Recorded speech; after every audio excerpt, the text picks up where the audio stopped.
आपकी खुद की बहन ने सारी धज्जियां उखेड़ दी हैं कि मैं रीमा को भी गुलाम हैदर के साथ भारत में स्पॉन्सर करने जा रहा हूं। तो बुद्धनगर के प्रशासन को क्या आंखें बंद है? उनकी कान उनके बहरे हो चुके हैं, उनको दिखाई नहीं देता? ये रोज ऐसे बयान दे रही है जिससे दो समुदाय के अंदर द्वेष पैदा हो जाए। कानूनी कार्रवाई करेंगे हम आपके खिलाफ, बख्शेंगे नहीं, और आपको कानूनी रूप से इसका खामियाजा भुगतना पड़ेगा। ये हम आपके खिलाफ कानूनी कार्रवाई करने जा रहे हैं। जो आप हरकतें कर रही हैं, धार्मिक भावनाओं को ठेस पहुंचती हो। तो आज सीमा हैदर ने जो बयान दिया है, उससे न केवल हिंदू भाइयों की धार्मिक भावनाओं को ठेस पहुंची है, बल्कि देश के नहीं पूरी दुनिया के मुस्लिम समाज के लोगों की भावनाओं को भी ठेस पहुंची है। यह बयान निंदनीय है। हम इसकी घोर निंदा करते हैं, इसकी मजम्मत करते हैं और इस पे अपना ऑब्जेक्शन रेज करते हैं।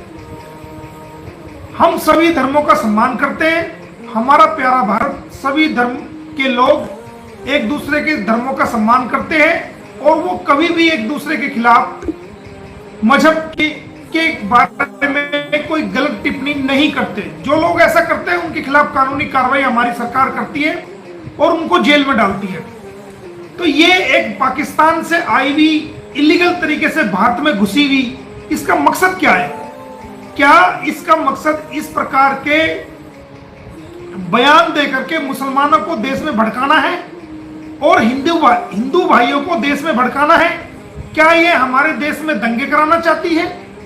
क्या ये हमारे देश की शांति, सुख, चैन को खत्म करके, भाईचारे को खत्म करके ये देश के अंदर नफरत का माहौल पैदा करना चाहती है? इसका मकसद है क्या?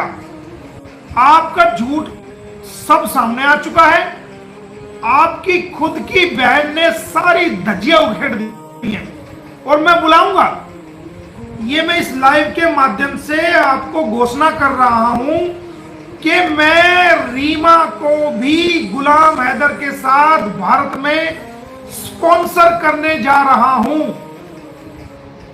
जो अदालत में आकर के आपके खिलाफ सच्चाई को बयान करेगी, आपकी हकीकत को दुनिया के सामने तो लेके आई है, वो अदालत के सामने भी आपकी सच्चाई को खोलेगी। हमारा प्रशासन कहां सो रहा है? क्या लालच है हमारे पुलिस प्रशासन को, हमारे देश के प्रशासन को, हमारे रबुपुरा के या गौतम बुद्ध नगर के प्रशासन को? क्या आंखें बंद है उनकी? कान उनके बहरे हो चुके हैं, उनको दिखाई नहीं देता? ये रोज ऐसे बयान दे रही है जिससे दो समुदाय के अंदर द्वेष पैदा हो जाए, उनकी धार्मिक भावनाओं को ठोस पहुंच जाए और वो लोग आपस में लड़ना शुरू कर दे, देश का भाईचारा खत्म हो जाए, देश के अंदर अशांति फैल जाए, लॉ एंड ऑर्डर ड्यूटी को खतरा पैदा हो जाए, भारत की एकता और अखंडता को खतरा पैदा हो जाए। ये रोज ऐसे ऐसे बयान दे रही है। कहां सोया हुआ है प्रशासन? शर्म आनी चाहिए। आप अधिकारी किस नाम के आप बैठे हुए हैं? मोटी मोटी तनख्वाहें ले रहे हैं आप।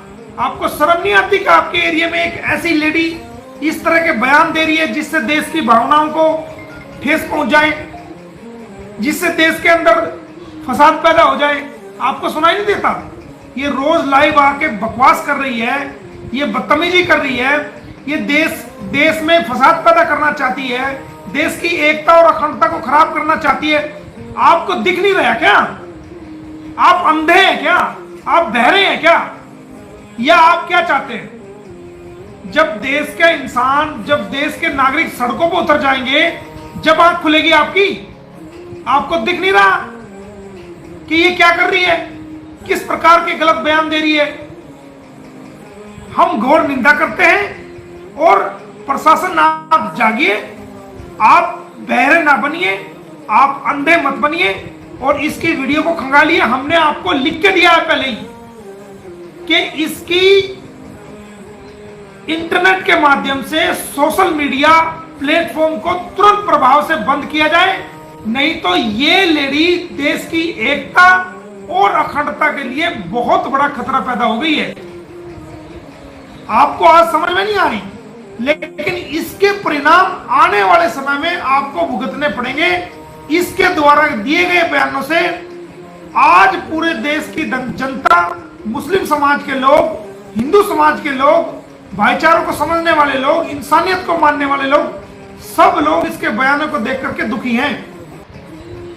और मैं कर रहा हूं, कल आपने जो बयानबाजी की है, वीडियो के माध्यम से धार्मिक टिप्पणियां की हैं, मैं कल आपके खिलाफ एक बड़ी कानूनी कार्रवाई करने जा रहा हूं, क्योंकि मैंने लेट देखा वीडियो।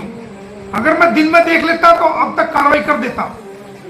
तो आप जो बकवास कर रही हैं, जो गलत बयानी कर रही हैं, आप कहती है मुझे डर नहीं लगता, मुझे परेशान नहीं होता। अरे भाई, डर हम आपको डराने के लिए कोई कर रहे हैं? हमारा काम है कानूनी कार्रवाई करना। जब आप जेल में जाएगी तो डर क्या चीज होता है या क्या चीज नहीं होता, तो ये आप खुद डिसाइड करेंगी कि डर क्या चीज होता है। और आप कह रही है मैं परेशान नहीं हूं, वो तो आपके चेहरे से दिख रहा है, आपके चेहरे से दिख रहा है, आपकी हवाइयां उड़ी हुई हैं, आपकी रौनक उड़ी हुई है। अगर आप अपने आप को अब भी सेफ करना चाहती हैं तो मैं आपको एक कानूनी सलाह देता हूं। आपका भाई तो आपको कानूनी सलाह नहीं देगा कि आप इस प्रकार के गलत बयानों पे को मीडिया के अंदर, सोशल मीडिया के अंदर जारी ना कहें, वरना जितने आप इस प्रकार के बयान देगी आप उतना ही कानूनी पचड़े में फंसती चली जाएंगी और आपको कानूनी रूप से कोई बचाने वाला नहीं होगा। ये हमारा भारत है, ये हमारा भारत का कानून है, उसको आप बार बार वायलेट कर रही हैं तो आप अपने लिए कानूनी रूप से मुसीबत पैदा कर रही हैं।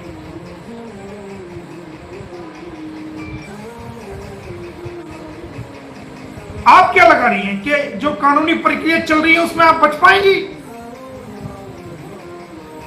कानूनी प्रक्रिया में समय लगता है, मगर कानून के हाथ बहुत लंबे हैं, उनसे बच पाना बड़ा मुश्किल है। आपके द्वारा दिए गए बयान की आप अपनी जुबान से मक्का शरीफ का नाम हिंदुस्तानी कहकर हम हिंदुस्तानियों को शर्मिंदा ना करें, क्योंकि हमारे भारत के हमारे भारतीय और हमारे हिंदुस्तानी आप जैसे नहीं होते। हमारे भारत का घटिया से घटिया इंसान, गिरे से गिरा इंसान, वो भी आपसे लाख गुना बेहतर है। वो भारतीय हैं, मेरे वो भारतीय हैं, वो हमारे हिंदुस्तानी भाई और बहनें हैं। आप अपने आप को हिंदुस्तानी कहकर हमें नीचा दिखाने की कोशिश ना करें। आप जैसे नहीं है हमारे हिंदुस्तानी भाई, हमारी बहनें, हमारी बेटियां, हमारी माएं। आप इलीगल ट्रेसपासर्स हैं, आपके खिलाफ मुकदमा दर्ज है, आपके खिलाफ कार्रवाई चल रही है और आप जमानत पर हैं और आप पाकिस्तानी हैं, आप भारतीय नहीं हैं और आप सनातनी नहीं हैं, आप मुसलमान की मुसलमान हैं, सनातनी नहीं है आप। क्योंकि आपने नेपाल का जब वीजा लिया था उस एप्लीकेशन के अंदर लिखा था कि मैं इस्लाम धर्म को मानती हूं, तो आप अपने आप को सनातनी कह करके हमारी सनातनी बहनों का अपमान ना करें, बहनों का अपमान ना करें। और आप अपने गंदे मुंह से काबा शरीफ के बारे में एक लफ्ज ना कहें, वरना आपके लिए कानूनी रूप से बड़ी मुसीबत पैदा हो जाएंगी।